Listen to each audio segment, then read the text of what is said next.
Cinema தவிர எதுவுமே தெரியாது சார். அவரை பற்றி இன்னும் தனிப்பட்ட முறையில் சொல்லணும்னா அவர் வந்து ஒரு குழந்தை மாதிரி. அவர் அப்படி தான். அவர் கடவுளே எதுன்னு கேட்டிங்கன்னா நான் இயற்கையை தான் தெய்வமாக கும்பிட்றேன்னு சொல்கிறார். பாரதிராஜா சார் ரொம்ப விரும்பி சாப்பிட்றது ரசம், ஒயிட் ரைஸ், ஒரு துவையல். இது மூணு வேளையும் கொடுத்தாலும் சாப்பிடுவாங்க. நம்மெல்லாம் அடுத்தது தான். அவருக்கு வந்து அவங்க ஒய்ஃபு சமைக்கிற சமையல் தான் ரொம்ப பிடிக்கும். தனிப்பட்ட முறையில் தனிமையில் உட்கார்ந்தாருன்னா புக்கு படிப்பாங்க. உலகத்தில் உள்ள எல்லா புக்கும் படிப்பாங்க. கடைசி வரைக்கும் இவங்களை பார்த்துருக்கலாமே. இவங்க பாரதிராஜா சார் ஏங்கின ஒரு நபர் யார்? ரஜினிகாந்த். ஒரு வருஷமாகவே எப்படியா பார்த்துடணும், பேசணும், அந்த ஒரு இதில் இருந்தாங்க. அவங்க வந்து விஜய் வந்து பக்கத்து வீட்டுக்கார மாதிரி நடந்துக்க மாட்டாரு. அண்ட் ரொம்ப ஒரு உரிமையோட பேசுறதும் என்ன ஏதுன்னு வந்து கேட்கறதும் ரொம்ப ஒரு பெருந்தன்மையோட தான் வந்து இது பழகுவாங்க. அவருக்கு ரொம்ப ஆசை வந்து உதயநிதியை வந்து நம்ம ஒரு படம் பண்ணி ஆகணும், வெற்றிமாறன் வச்சு ஒரு படம் அவர் டைரக்ஷன் பண்ணணும், அவருக்கு வந்து அவரை நடிகன் ஆக்கணும் அப்படின்னு சொல்லிட்டு ஸ்கிரிப்டெல்லாம் ரெடி பண்ணாங்க. வெற்றிமாறன் சார்னா அவ்வளோ அவருக்கு பிடிக்கும். அவருக்கு பொறுத்த வரைக்கும் எல்லாமே வந்து மனோஜ் பையன் இறந்தோடனே எல்லாமே அவருக்கு வந்து ஆஃப் ஆகிடுச்சு. ஃபஸ்ட்டு குழந்தை வந்து எனக்கு பிறந்துருந்துச்சு. நீங்கள் என்ன பேர் எல்லாருக்கும் வைக்கிறீங்க, எனக்கும் வைங்க, லட்சுமி பாரதின்னு வைடானாரு. 3 நாள் கழித்து என்னை பாரதின்னு கொஞ்சம் சேர்த்து வச்சுட்டேன்னு எதுவும் தப்பாக எடுத்துக்கலையே அப்படின்னாரு. இல்லை சார், இந்த பாருங்க சர்டிஃபிகேட்டில் நான் லட்சுமி பாரதி தான் போட்டு எடுத்துருந்துருக்கேன். நான் சர்டிஃபிகேட்டை கொண்டு போய் காட்டினேன். என்ன பார்த்தாரு, சர்டிஃபிகேட்டை பார்த்துட்டு ஏன்னா வச்சுட்டியா அப்படியே? ஆமாம் சார், பாரதின்னு வச்சுல உனக்கு ஒன்றும் தப்பு இல்லையே. என்ன இது இல்லைன்னா சார் உங்கள் பேரை கொஞ்சம் இல்லைடா, நான் ஒரு 10 வருஷம் 15 வருஷம் நான் செத்து போயிருவேன். அந்த பேரை எல்லாரும் பாரதின்னு கூப்பிடும்போது அந்த பேர் உசுறுவாள்ண்டா கொஞ்சம் அப்படின்னாரு. எனக்கு ஒன்றும் சொல்ல முடியல. அதே மாதிரி நடந்துச்சு 10 வருஷம் கழிச்சு. ஒரு தீர்க்கதரிசி தான் அவர் வந்து. வணக்கம். இன்னைக்கு நம்ம கூட கெஸ்ட் வந்து பார்த்தீங்கன்னா இயக்குனர் பாரதிராஜா அவர்களுடைய வீட்டில் சமையல் பண்ண அவங்க கூடயே இருந்த முருகானந்தம் அவர்கள் இருக்கிறாங்க. அண்ணா வணக்கம். அண்ணா வணக்கம் சார். எப்படி இருக்கீங்க? நல்லா இருக்கிறேன் சார். நல்லா இருக்கீங்களா? ஆக்சுவலாக ஆனால் எத்தனை வருஷமாக பாரதிராஜா சார் வீட்டில் நீங்கள் வந்து சமையல் வேலை பார்த்துட்டு இருந்தீங்க? நான் ஒரு 8-9 வருஷம் வேலை பார்த்தேன். 8-9 வருஷம். 2000 டைமிங்லேருந்து டச்சில் இருந்துக்கிட்டே இருந்தேன். அதுக்கப்புறம் அவர்கிட்ட ஒரு 2003-2004 போய் சேர்ந்துட்டேன். அவர்கிட்ட வந்து பார்ட் டைமாகவே சேர்ந்துட்டேன். காலையில் போயிட்டேன்னா மத்தியானம் 12 மணிக்கெலாம் வந்துடுவேன். அதுக்கப்புறம் நான் ஒரு பாரில் ஒர்க் பண்ணிகிட்டு இருந்தேன். பார்மேனாக ஒர்க் பண்ணிகிட்டு இருந்தேன். ஸோ அங்கே கண்டினியூ பண்ணியிருப்பேன். அங்கே அந்த ரெஸ்டாரண்ட் பாரில் அங்கே வரும்போது தான் சார்கிட்ட வந்து டெய்லி அப்ரோச் பண்ணிகிட்டு இருக்கும்போது இந்த ஆப்பர்ச்சுனிட்டி எனக்கு கொடுத்தாப்புல. இது நிரந்தரம் இல்லை, இந்த தொழில், இந்த டேபிள் துடைக்கிறது, பாரில் வேலை பார்க்குறது நிரந்தரம் இல்லை, படிக்க வைக்க சொன்னார். நான் படிக்க வைக்கிறதுன்னு தான் சொன்னாங்க. சரி வேண்டாம், உனக்கு தொழிலே கற்றுக் கொடுத்துறேன்னு சொல்லி தான் அந்த நீ சினிமா இருக்கட்டும், இப்போ பார்த்துட்டு இருக்கிற வேலை இதெல்லாம் விட்டுடு, இந்த சமையலை இது பண்ணிக்கோ அப்படின்னு சொல்லி தான் எனக்கு இந்த லைனை இழுத்து விட்டாங்க. அவங்க மிஸ்ஸஸ் தான் வந்து முழுக்க எனக்கு சொல்லிக் கொடுத்தது. இந்த இதை வந்து எனக்கு சொல்லிக் கொடுத்தது சந்தர்லீலா அம்மா தான். ஸோ ரொம்ப ஒரு பள்ளிக்கூடம் போன மாதிரி தான் ஒரு 3-4 இயர்ஸ் வரைக்கும் அதில் கற்றுக்கிட்டேன். அதுக்கப்புறம் தான் நான் சமயக்காரன் ஆனன்னு தெரிஞ்சதுக்கப்புறம் தான் நிறைய பண்ணிக்கு நான் பண்ணிட்டு இருக்கிற சின்ன சின்ன உள்ள ஆர்டர் பூரா அவர் மூலமாக வந்த ஆர்டர் தான். இன்றைக்கும் நான் ஒருத்தருக்கு சாப்பாடு தரேன், இன்றைக்கும் ஒரு பிஸ்னஸ் போகுதுன்னாலும் அந்த லிங்க்லேருந்து வந்தது தான். இன்றைக்கி சுரேஷ் காமாட்சி சாருக்கு கொடுத்துட்டுருக்கிறேன், இப்போ பாதி கொடுத்துட்டுருக்கிறேன், இந்த நட்டி சார் ஆஃபீஸுக்கு கொடுத்துட்டுருக்கிறேன். மாறிக்கிட்டே இருக்கும். அடுத்த 6 மாதத்தில் வேறு ஏதோ ஒரு அப்படியே ரொட்டேஷனாக எங்கேயோ கண்டினியூட்டாக ஒரு 20 வருஷமாக கொடுத்துட்டு தான் இருக்கிறேன். அந்த ஃபுட்டை வந்து எல்லாம் கொடுத்துட்டு தான் இருக்கிறேன். இப்போ இருக்கிற லெஜெண்டரி டேரக்டர்ஸாக இருக்கட்டும், இப்போ இருக்க நடிகர்களாக இருக்கட்டும், எல்லாருமே வந்து அவர் கூட ஒரு படம் பண்ணிடணும், அவரை பார்த்துடணும், பேசிடணும் ஆசைப்படுவாங்க. நீங்கள் கிட்டத்தட்ட ஒரு 8 வருஷம் அவர் கூடயே வந்து இருந்திருக்கிறீங்க. அவர் எப்படி பொதுவாக வீட்டில்? சினிமா தவிர எதுவுமே தெரியாது சார். சினிமா தான் சார். பாக்கி பணம் காசு வருது போகுது அதெல்லாம் அவருக்கு பெரிய இதுவே கிடையாது. நம்மளா பார்த்து இது பணம் அப்படின்னு சொல்லி எடுத்து வச்சா தான் அவங்க வீட்டில் உள்ளவங்க. அவருக்கு பணம் காசு கிடையாது. சினிமாவை தவிர வேறு எதுவுமே தெரியாது. சினிமா அண்டு சினிமாவை பற்றி தான் அவருக்கு வந்து ரொம்ப அதை தவிர வேறு எதுவுமே மற்றவங்கள்ட்ட பேசவும் மாட்டாப்புல. அங்கே வரவங்க ஒரு விஐபிஎஸ்ஸாக இருந்தாலும் சினிமா சம்மந்தப்பட்டவங்க தான் இருப்பாங்க. அவர் ஒருத்தவங்களை மீட் பண்ண போகிறாருனாலும் சினிமா சம்மந்தப்பட்டவங்க தான் இருக்கும். அதனால் அவர் சுற்றியும் சினிமா தான். அதனால் வந்து அவரை பற்றி இன்னும் தனிப்பட்ட முறையில் சொல்லணும்னா அவர் வந்து ஒரு குழந்தை மாதிரி. எல்லாமே தெரிஞ்சிருந்தாலும் அவர் தெரியாத மாதிரியே தான் இருந்துக்குவாங்க. அவர் எல்லாரையும் மனவரைச்சி நீங்கள் போனால் கூட சரி வாங்க உட்காருங்க, உங்களுக்கு என்ன வேணும் சாப்பிடுங்க அப்படின்னு கேட்டு ஒரு அரவணைச்சக்கூடிய ஒரு நபர் தான் டைரக்டர். வந்து கிட்ட இருந்ததுனால நம்ம அதை கரெக்டாக சொல்ல முடியும். அவர் அப்படி தான். அவர்கிட்ட கோச்சிக்கிட்டு நம்மளாம் கோச்சிக்கிறவங்க யாரும் கோச்சிக்க மாட்டாங்க. ரொம்ப நெருங்கியவங்களாம் யாருமே கோச்சிக்க மாட்டாங்க. அவர் அப்படி தான். அப்படின்ட்டு போயிட்டு இருப்பாங்க. அவருக்கு அதை தவிர வேறு எதுவுமே, சினிமாவை தவிர வேறு எதுவுமே இது பண்ண மாட்டார். வந்து மக்களை வந்து அந்த ஒரு ஒரு ஒன்று ரெடி பண்ணுறாருன்னா அதோட ஒரு எண்ட் இல்லாமல் போக மாட்டாப்புல, அந்த மாதிரி ஒரு கேரக்டர். அவர் பொதுவாக ஒரு டேரக்டர் அப்படின்னாலே அதிகமாக எழுதுவாங்க, அவங்க வந்து தனியாக இருப்பாங்க அப்படின்லாம் சொல்லுவாங்கல்ல. பாரதிராஜா சார் வந்து எழுதுறது அதெல்லாம் தனி ரூம் இருக்குமா, இல்லை எவ்வளோ நேரம் நைட்டு தூங்காமல் உட்காந்து எழுதிட்டு இருப்பாரா, எந்த மாதிரி அவர்? அண்ட் அவர் இயற்கையை தான் சார், ரொம்ப இயற்கையை வச்சு தான் எல்லாமே பண்ணுவாப்புல. இயற்கை வந்து அவருக்கு வந்து இயற்கை, அதாவது இயற்கைனா நம்ம சம்பவத்தில் நடக்கிறதும் சரி, நம்ம வாழ்க்கையில் நடக்கிறதும் சம்பவத்தையும் ஒரு அதுவாக நடக்குது பார்த்தீங்களா, தானாக நடக்குது பார்த்தீங்களா, ஒரு இயற்கையாக நடக்குதுன்னு சொல்லுவோம் இல்லையா, அதுங்களை தான் அவர் மையப்படுத்துவாங்க. அவர் கடவுளே எதுன்னு கேட்டிங்கன்னா, நான் இயற்கையை தான் தெய்வமாக கும்பிட்றேன்னு சொல்கிறார். இயற்கை தான் அவருக்கு தெய்வங்கிற, கடல் சொல்லுவார், மண், மரம், காற்று அப்படின்னு சொல்லுவாப்புல. இயற்கை தான். நீங்கள் வந்து பார்த்தீங்கன்னா காதல் வந்து ஒரு படத்தில் வந்து ஏதோ ஒரு படத்தில் 3 கட்டமாக சொல்லுவாங்க. ஆனால் இவர் 3 படமாகவே எடுத்துக்கிறாரு. பள்ளி பருவத்தில் வர காதல் வந்து பார்த்தீங்கன்னா அலைகள் ஓய்வதில்லை அண்ட் அதை இல்லை. அதுக்கப்புறம் வந்து கடலோர கவிதைகள் வந்து நம்மளை மாதிரி மனிதர்கள் வந்து ஒரு 30 வயசுக்கு மேலே வர காதல் வந்து ஒரு கடலோர முதுமையில் ஒரு காதல் வரும் பார்த்தீங்களா, அதான் முதல் மரியாதை. அண்ட் அதையே 3 கட்டமாக தான் பண்ணியிருப்பார். அந்த அவரே வந்து 3 டேர்னிங்கில் இருக்கும், 3 ஒரு விதத்தில் இருக்கும். ஸோ 3 அது மாதிரி வந்து ரொம்ப இயற்கையை ரசிக்கக்கூடியவர். நம்ம மண்ணோட சார்ந்ததையும் மண் சார்ந்ததையும் மண்ணோட சேர்ந்த கலைஞர்களையும் ரொம்ப மரியாதை நிமித்தமாக பார்த்து அதுக்கு என்ன அதை எப்படி சொல்கிறது, ஒரு இயற்கையை கூட ஒரு உயிரோட்டமாக தான் பார்ப்பார். ஒரு கோயிலுக்கு போனோம்னா சாமி தூங்குற மாதிரியே இருக்கும், அது உயிரோட்டம்னு நம்ம சொல்லுவாங்க இல்லையா, அது மாதிரி தான் ஒரு இயற்கையை கூட, ஒரு காற்று செஞ்சால் கூட அது வந்து ஒரு உயிர் உள்ள ஒரு இது அப்படிங்கிற ஒரு உருவமாக தான் பார்ப்பார் அதை வந்து. அண்ட் அந்த மாதிரி ஒரு இதுதான் அவருக்கு எழுதுறது. இது ரொம்ப தனிப்பட்ட முறையில் தனிமையில் உட்கார்ந்தாருன்னா புக்கு படிப்பாங்க, புக்கு நிறைய படிப்பாங்க. எல்லா புக்கும் உலகத்தில் உள்ள எல்லா புக்கும் படிப்பாங்க. இந்த புக்கு தான் இல்லை, எல்லா புக்கும் படிப்பாங்க, படித்த மினிமா இருப்பாங்க. அதுக்கு போக வந்து அவருக்கு ரொம்ப ஆசை வந்து மாமன்னன் படத்தை பார்த்துட்டு வந்துட்டு உதயநிதியை வந்து நம்ம ஒரு படம் பண்ணி ஆகணும் அப்படின்னு சொல்லிட்டு ஸ்கிரிப்டெல்லாம் ரெடி பண்ணாங்க. அண்ட் அப்போ நைட்டில் நாங்கள் சாரோட கொஞ்சம் லேட் நைட்டு ஏதாவது வீட்டுக்கு வராங்க அப்படின்னா நம்ம கொஞ்சம் அவரோட பேசிகிட்டு இருப்போம். இல்லை அவருக்கு அந்த காலில் எண்ணெய்கள் இதெல்லாம் போட்டு விடுறது, மருந்து மாத்திரலாம் எடுத்து விடுறோம்னா அந்த டைப்பில் தான் சொல்லிகிட்டு இருப்பாங்க. சொல்லும்போது உதயநிதிக்கு நான் ஒரு படம் பண்ணணும், அண்ட் மாமன்னனை பார்த்துட்டு அந்த தாக்கத்தில் ஒரு படம் பண்ணணும் அப்படின்னு சொல்லிட்டு ரொம்ப ஒரு இதெல்லாம் ஸ்கிரிப்டெல்லாம் ரெடி பண்ணாங்க. ஆனால் அது ஏன் நடக்கலை? அது என்ன நார்மலாக பேசும்போது சொல்லியிருக்கிறாரா? அதுக்கப்புறம் கொஞ்சம் உடம்பு சரியில்லை அவங்களுக்கு வந்து. ஸ்கிரிப்டெல்லாம் நான்லாம் சார் இந்த கதை ஓகேவா சார், இந்த கதை ஓகேவா, நம்மளும் எப்படியாவது ஒரு கதையாசிரியர் ஆயிட மாட்டோமா, சாரோட சேர்ந்த பூவோட சேர்ந்த நாரும் மணக்குங்கிற மாதிரி நம்மளும் ஏதாவது பண்ணிவிட மாட்டோமா அப்படின்னு சொல்லிட்டு கொண்டு போய் காட்டினேன். பண்ணுவோம் படித்தாங்க, எல்லா ஸ்கிரிப்டும் பார்த்தாங்க, நல்லா தான் இருக்குன்னு சொன்னாங்க. அண்ட் சார் பண்ணுவோம் அப்படிதான். உதயநிதி படிச்சிட்டாரா ஸ்கிரிப்ட் எல்லாமே? இவரு சார் நம்ம டைரக்டர். ஆமாம், ரொம்ப படித்தாங்க. படிச்சுட்டு பண்ணுவோம் அதுக்குள்ளான அவருக்கு வந்து கால சூழ்நிலைகள் உடல்நிலை வந்து 3 வருஷமாகவே வந்து அவருக்கு கொஞ்சம் ஹெல்த் இஷ்யூ வந்துருச்சு. அண்ட் மெயினாக வந்து விஜய் அவர்கள் பற்றி நிறைய இடங்களில் சொல்லியிருக்கிறாரு, அந்த பையனை வச்சு ஒரு படம் எடுக்க முடியலையே நம்மளால் அப்படின்னு சொல்லிட்டு. அதனால் நீங்கள் தனிப்பட்ட முறையில் வந்து இப்போ அதிகமாக பேசக்கூடிய விஷயமா இது இருந்திருக்கும். அது விஜய் அவர்கள் பற்றி சொல்லியிருக்கிறாரா? விஜய் வந்து பக்கத்து வீடுங்கிறதுனால ரொம்ப ஃபீல் பண்ணுவாப்புல. நான் அவங்க அப்பா வந்து கூப்பிட்டு வந்தாங்க, நான் வந்து அப்போ பண்ண முடியாதுன்னா ஸோ அவங்களும் ஒரு பெரிய டைரக்டரு. அந்த டைமிங்கில் என் படத்தில் தான் நடிக்க சொன்ன நம்ம ஏதாவது ஒரு தவறுதலாக ஏதாவது ஒன்று பண்ணிட்டோம் செஞ்சிட்டோம்னா அது எங்கே பிரச்சனையாகிடுமோன்னு சொல்லிட்டு அந்த ஒரு காரணத்துக்காக நான் வந்து அதை அவாய்ட் பண்ணேன். அப்போ பண்ணியிருக்கலாம். இன்றைக்கி பக்கத்து வீடு, அது போக அவரை மாதிரி ஒரு சிறந்த இன்னைக்கு மனிதன் இல்லை, பழகிறதுலையும் சரி ஒரு பக்கத்து வீட்டுக்கார மாதிரி நடந்துக்க மாட்டாப்புல. அண்ட் ரொம்ப ஒரு உரிமையோடு பேசுகிறதும் என்ன ஏதுன்னு வந்து கேட்குறதும் ரொம்ப ஒரு பெருந்தன்மையோடு தான் வந்து இப்போ இது பழகுவாங்க. விஜய் வந்து அவங்க அப்படியே பக்கத்து வீடுங்க, ஒரே காம்பவுண்ட் தானே, அண்ட் ரொம்ப இது பண்ணுவாங்க. அதை அவர் எப்போல்லாம் வந்து இந்த பக்கம் டச் பண்ணுறாரோ அப்போல்லாம் வந்து அந்த ஞாபகம் தான் அவருக்கு வரும், நான் மிஸ் பண்ணிட்டேன் அப்படின்னு. ஆமாம், ஆனால் ரெகுலராக வந்துட்டு பேசிட்டு தான் பேசுவாங்க. எப்பயுமே அவர் இருந்தாலும் பண்ணுவாங்க. இவங்க வீட்டில் பார்ட்டிஸ்னா அவர் கூப்பிடுவாங்க, அந்த மாதிரி தான். ஆனால் பாரதிராஜா சாருக்கு அவருக்கு பிடிச்ச டேரக்டர் யார் இப்போ இருக்கடா? ஏன்னா நார்மலாக இப்போ வந்து தாய்க்கிழவி படம் பார்த்ததுக்கப்புறம் ராதிகா மேம் பற்றி அவ்வளோ புகழ்ந்து வந்து பேசினார்.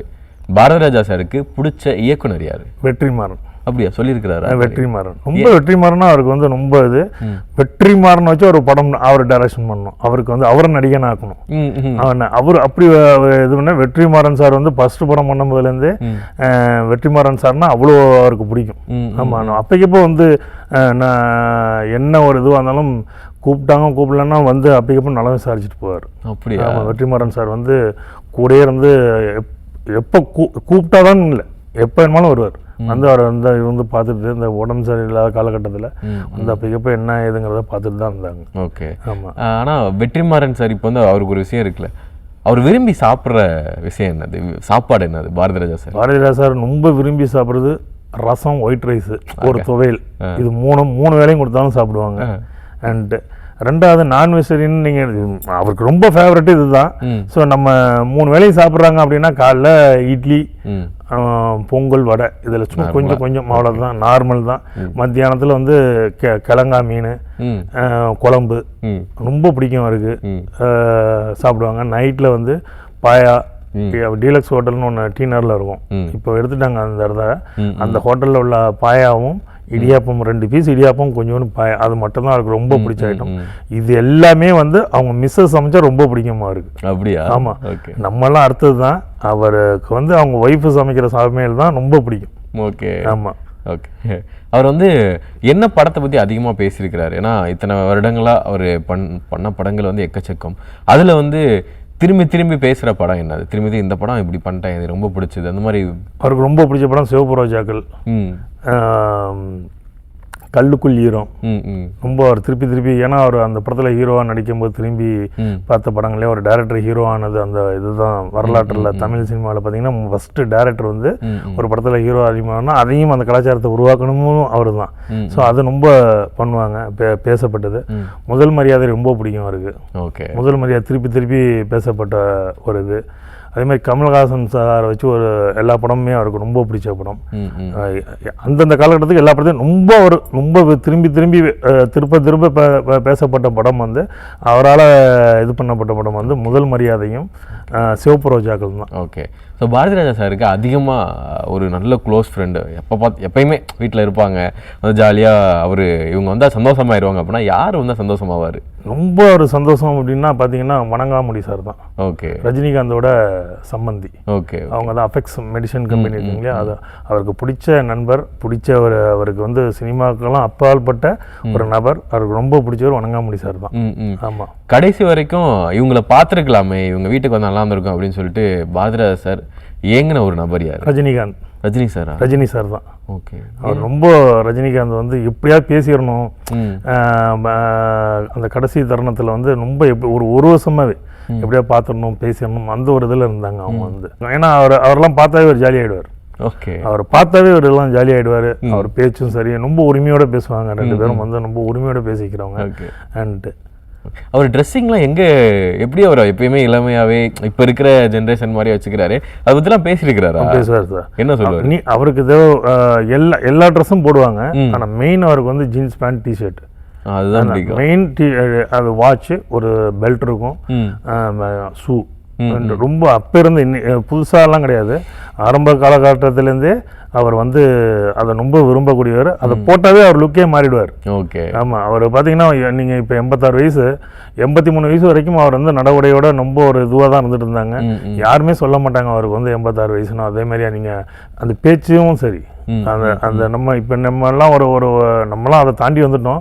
ஒரு 30 வயசு 35 வயசுல எப்படி என்ன பேசுவாங்களோ இன்னைக்கு காலகட்டத்தில், இன்னைக்கு இன்னும் ஒரு 30 வருஷம் கழிச்சு என்ன பேச போகிறாங்களோ அதை தான் பற்றி பேசுவாப்புல. ஓகே. ஒரு தீர்க்கதரிசி தான் அவர் வந்து. இப்போ நமக்கே தெரியாது அவரை அந்த நீங்கள் கேட்டீங்க இல்லையா எழுதுறதுலாம் என்னென்ன, இன்னும் 40 வருஷம் கழிச்சு, இன்னும் 50 வருஷம் கழிச்சு உலகம் எப்படி இருக்குது அப்படிங்கிறத பற்றியெல்லாம் பேசுவாப்புல. ஓகே. ஆமாம். அவருக்கு வந்து பாரதிராஜா சாரும் மனோஜ் பாரதிராஜா அவர்களும் நீங்கள் சின்ன வயசுலேருந்தே பார்த்துருப்பீங்க, அவங்க 2 பேரும் வந்து சேர்ந்து.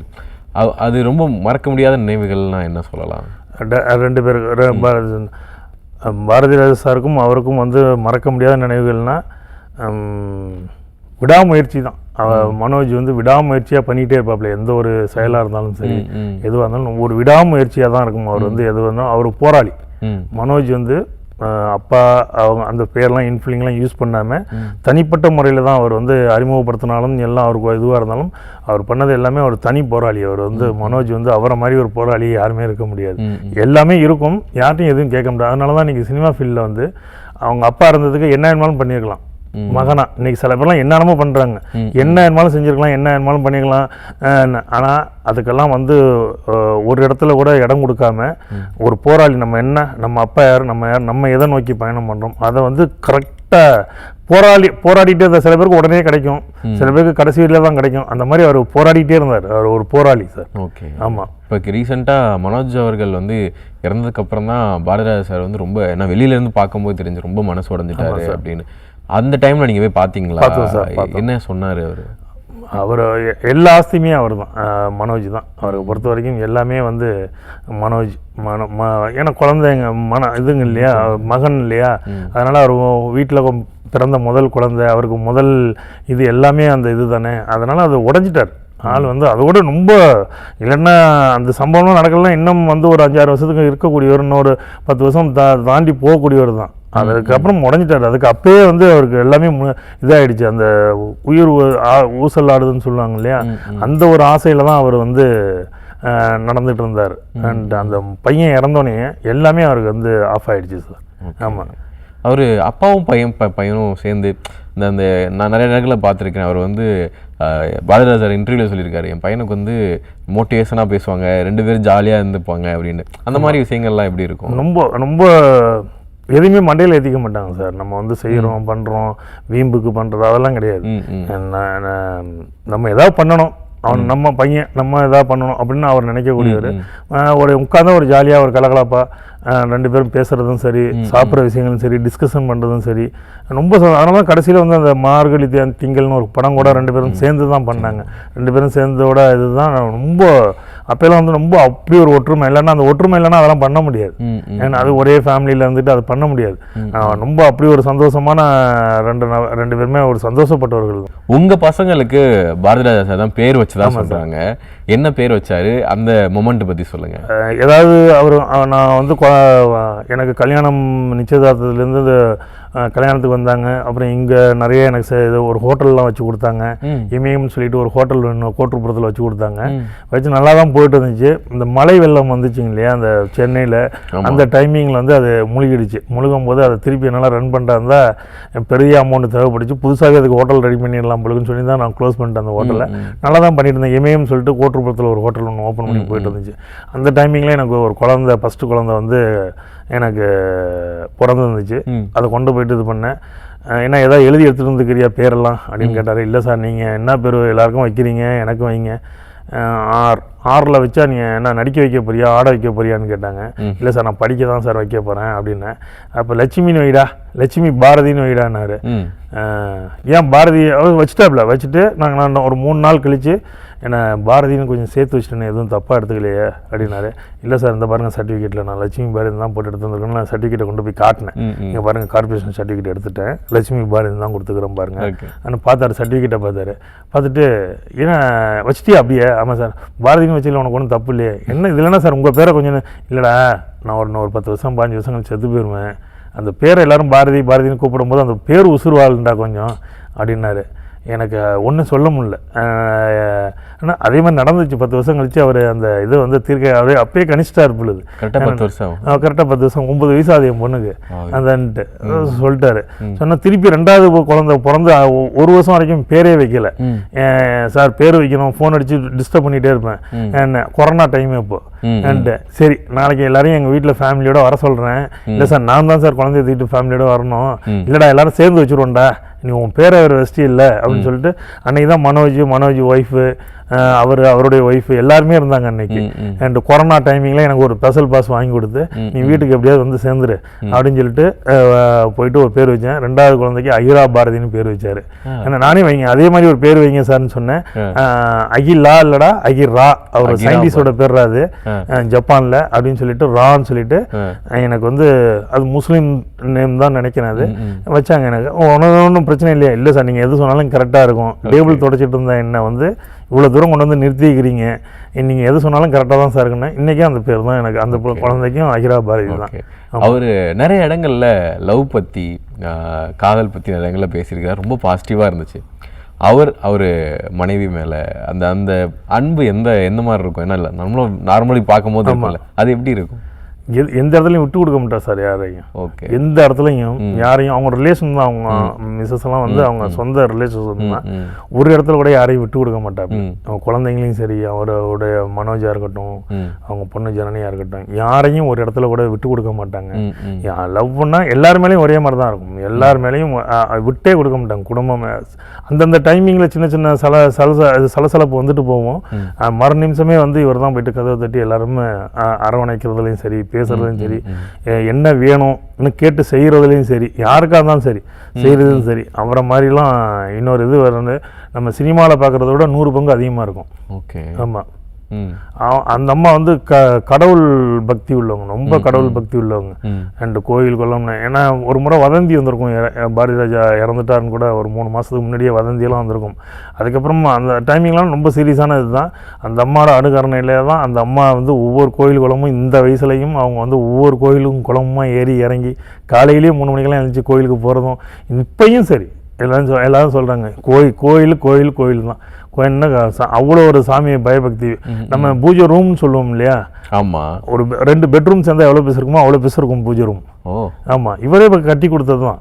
அப்போ இதுக்கு மேலே என்ன வேணும் சொல்லுங்கள்? அந்த லவ் கேட்டிங்களே, சாமி பிடிக்கும் அப்படின்னோன்னே ஒரு பெட்ரூம் சைஸ் எப்படி இருக்குமோ அதை விட பெருசாக இருக்கும் அந்த ரூம். நீங்களே பார்த்துருப்பீங்க, அங்கே வீட்டு வாசல்லே உள்ளே இருக்கும். இங்கே டீனரில் இருக்கிற வீட்லேயும் சரி ஒரு பெரிய இதுவாக தான் இருக்கும்.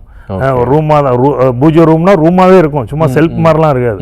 என்ன ரொம்ப பயப்படுது. அந்த அளவுக்கு அவங்கள வந்து எல்லாருக்கும் என்ன தேவையோ அது மாதிரி செஞ்சு கொடுப்பாங்க. சொந்த ஊருக்கு எப்பெல்லாம் போவார்? அவர் சொந்த ஊர் பற்றி, அதாவது கிராமத்தை பற்றி படங்கள்லேயே இவ்வளோ பேசியிருக்காருன்னா, தன்னோட கிராமத்தை பற்றி, ஊரை பற்றி என்னெல்லாம் பேசியிருக்காரு? ஒரு 20 நாள் ஃப்ரீ எப்போ கிடைச்சாலும் சரி சார். ஒரு 20 நாள் நமக்கு ஒர்க் இல்லை, ஒரு 10 நாள் ஒர்க் இல்லைன்னா கேப்பில் போயிடுவார் சார். தேனி அள்ளிநகரம் தான், அந்த தோப்பு விடுது, அதெல்லாம் அங்கே போயிடுவார் சார். அங்கே போயிட்டா மக்களாக சாதாரணமாக நடந்து போகிறதும், கடைகளுக்கு போகிறதும், சாதாரணமாக எல்லாரையும் பார்க்குறதும், பேசும். சாதாரண மண் சார்ந்த மனிதன்னா அவர் தான், மண் சார்ந்த மனிதன். ஓகே. ஆமாம்.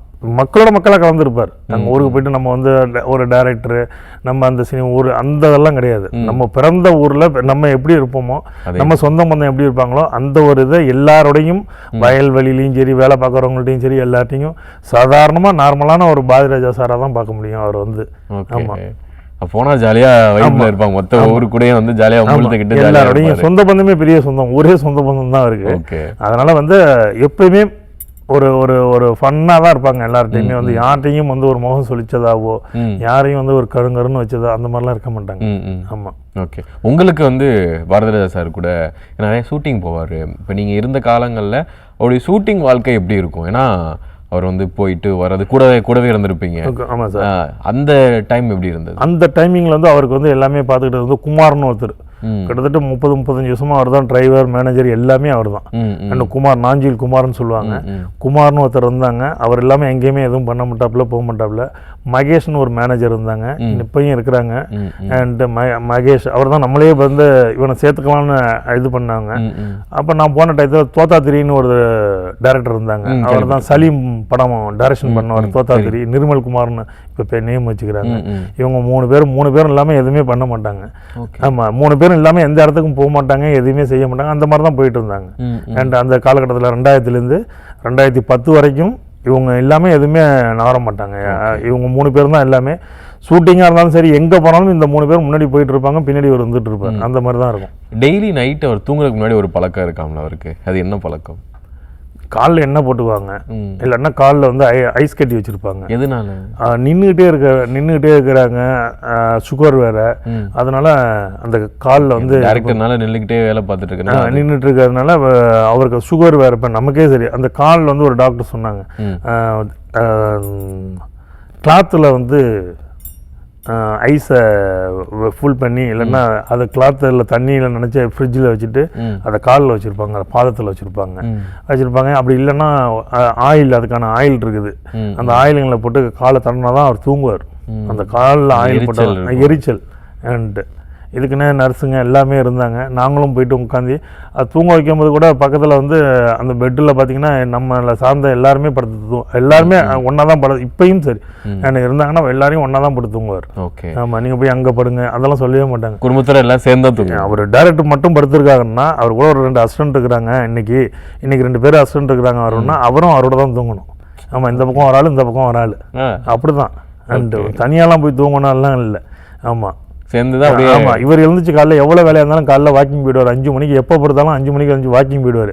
இவங்க தூங்குனாங்கன்னா இவரை போத்தி விட்டு போவார். இவங்களை போத்தி விட்டு தலாநிதி இவர் வச்சிருந்த தலாநிதிக்கு அவனுக்கு வச்சு விட்டு வாக்கிங் போயிட்டு வந்து ஒரு 7 மணிக்கு வராரு. 5 மணிக்கு போயிட்டு பொறுமையாக 7 மணிக்கு வராருன்னா அப்பயும் எழுப்ப மாட்டார். அவனுக்கு எழுந்திருக்கிற வரையும் வெயிட் பண்ணுவாப்புல. அந்த மாதிரி தான், யார் தூக்கத்தையும் கெடுக்க கூடாதுங்க. ஓகே. ஆமாம், இத்தனை வருடங்கள் நீங்கள் இருந்திருக்கிறீங்க. உங்களுக்கு அவருடைய இருந்த ஒரே ஒரு நினைவு, அவர்கிட்ட பேசின அந்த நாள் வந்து என்னால் மறக்க முடியாது அப்படின்னா எந்த நாள்? நீ வந்து இந்த டேபிளை தொடச்சிக்கிட்டே அந்த இப்படியே இருந்தீங்கன்னா ஒரு பையன் உன்னை மதிக்க மாட்டான். இது வாழ்க்கை இல்லை, இது இன்றைக்கி கிடைக்கிற ஒரு புடிமானம், ஒரு வருமானம், அவ்வளோதான். ஒரு நிரந்தரமான ஒரு தொழில். சினிமா உலகம் வேண்டாம், உனக்கு வராது. நடிக்க தெரியல உனக்கு. நான் நட்சத்திரத்தில் நடித்தா தான் அதில் நடிக்க முடியும். உனக்கு நடிக்க தெரில. உனக்கு சமையல் வருது, உனக்கு சமையல் தொழில் நான் கற்றுத்தரேன். வரலனாலும் கற்றுத்தரேன். இன்னும் ஒரு 40 வருஷம் 30 வருஷம் கழித்து இந்த சமையலுக்கு ஒரு பெரும்பான்மை இருக்கும். இன்றைக்கி சம்பாதிக்கிற 10 ரூபா இன்றைக்கி 100 ரூபா சம்பாதிப்பேன். ஆனால் இப்போ கஷ்டப்படணும், இதே 10 ரூபா தான் கிடைக்கும் அப்படின்னு சொல்லி அதை கொஞ்சம் கொஞ்சமாக கன்வெர்ட் பண்ணி என்னை வந்து ஒரு 10 நாள் பேசுனாங்க இதை பற்றியே. நீ பண்ணு, நான் உனக்கு படிக்க வைக்கிறேன், இன்ஸ்டியூட் அனுப்புகிறேன், இது இந்த ஹோட்டலில் போய் வேலை பாரு, நான் சொல்லி விட்றேன் அப்படின்னு சொல்லி கொஞ்சம் கொஞ்சமாக ஒன்றுமே தெரியாத என்ன அந்த முதல் மரியாதையில் ஒரு கல் இருக்கும் இல்லையா, அந்த மாதிரி இருந்தால் நம்மளை வந்து இப்படி மாற்றினதே அவர் தான். பண்ணிவிட்டு இன்றைக்கி நீங்கள் 200 பேர் கொடுத்தாலும் நான் ஒரே ஆளை இறக்கிடுவேன் சாப்பாடை வந்து. நீங்கள் 200 பேர் இன்றைக்கி வந்து இந்த ஹெட்டில் வந்து எனக்கு 200 பேருக்கு சாப்பாடுப்பா, காலைல ஒரு 8 மணிக்கு வந்து இதுதான் ஐட்டம்ஸ்னு மெனுவை கொடுத்துட்டிங்கன்னா ஒரே ஆள் இறக்கி வச்சுட்டு போயிடுவேன். ஸோ அந்த இது இருக்குதுன்னா இன்றைக்கி 200 பேருக்கு சமைக்கிறதுக்கு 8000 ரூபா சம்பளம் வந்து வாங்கிட்டு போய் ஒரே ஆள் நான் இறக்கி வச்சுட்டு போயிடுவேன். ஓகே. ஆமாம். இப்போ பாஷா சார் நல்லா சமைப்பார் அப்படின்னு சொல்கிறாங்க. என்ன சமைச்சிருக்காரு அவர்? என்ன சமைப்பாரா? அண்டு டைரக்டர் சமைப்பாருன்னா அவருக்கு பிடிச்ச ஐட்டம்ஸ் இந்த ரசம் சொல்லுவாங்க, எப்படி செய்யணும், என்ன பண்ணணும், எனக்கு இந்த மாதிரி பண்ணி கொடுங்க, எனக்கு எங்கள் அம்மா இந்த மாதிரி பண்ணி கொடுப்பாங்க, எங்கள் மிஸ்ஸஸ் இந்த மாதிரி பண்ணுவாங்க அப்படின்னு சொல்லி அதை சொல்லி வேலையை வாங்குவாங்க. அவங்க சமைக்க மாட்டாங்க, சொல்லி வேலை வாங்குவாங்க. எனக்கு இந்த டேஸ்ட் இப்படி தான் இருக்கணும். நீங்கள் வெளிநாட்டில் இருக்கிற ஹோட்டலில் அம்மா அப்பான்னு மட்டும் இல்லை, எனக்கு வந்து நான் இங்கே போனேன் தாஜ் கோரமண்டலில், நான் போனேன் பாம்பேயில், நான் வந்து இந்த ஹோட்டலில், நான் வந்து சிங்கப்பூரில் இந்த ஹோட்டலில் சாப்பிட்டேன். நான் சொல்லுவேன், நான் எந்த ஹோட்டலுக்கு சார் போனேன், எனக்கு இதே மாதிரி வேணும் அப்படின்னு சொல்லி கொண்டு வருவார். சில டயத்துல எல்லாம் அந்த ஃப்ளைட்லாம் இது பண்ணுறாங்க இல்லையா, அதை எடுத்துகிட்டு வந்து இது சாப்பிட்டு எனக்கு இதே மாதிரி வேணும்லாம் கேட்பாங்க. ஆமாம், இது வந்து நான் 7 மணிக்கு நான் ஃப்ளைட் ஏறினேன்டா, இதை சாப்பிட்டு பாரு, சிங்கப்பூரில் ஒரு ஹோட்டல் 2 பீஸ் எடுத்துகிட்டு வருவாங்க இங்கேருந்து ஒரு இதில் ஃபோல் பண்ணி, இதை சாப்பிடு, இதே மாதிரி நாளைக்கு நம்ம பார்ட்டி வைக்கிறோம் 20 பேருக்கு, இதை பண்ணுற அப்படின்னு சொல்லி கொண்டாந்து கொடுப்பாங்க. ஓகே. ஆமாம். ஒரு ஃபோட்டோ பார்த்துருந்தோன்னே அதில் வந்து நீங்களும் விஜய் சாரும் இருக்கிறீங்க. ரொம்ப இது ஒரு 10 வருஷம் பழைய ஃபோட்டோ மாதிரி இருந்தது. அந்த ஃபோட்டோ எப்போ எடுத்தது, எங்கே எடுத்தது? டைரக்டர் வீட்டில் வந்து பாரதி ராஜா சார் கதை கேட்டாங்க, தெரிய படம்.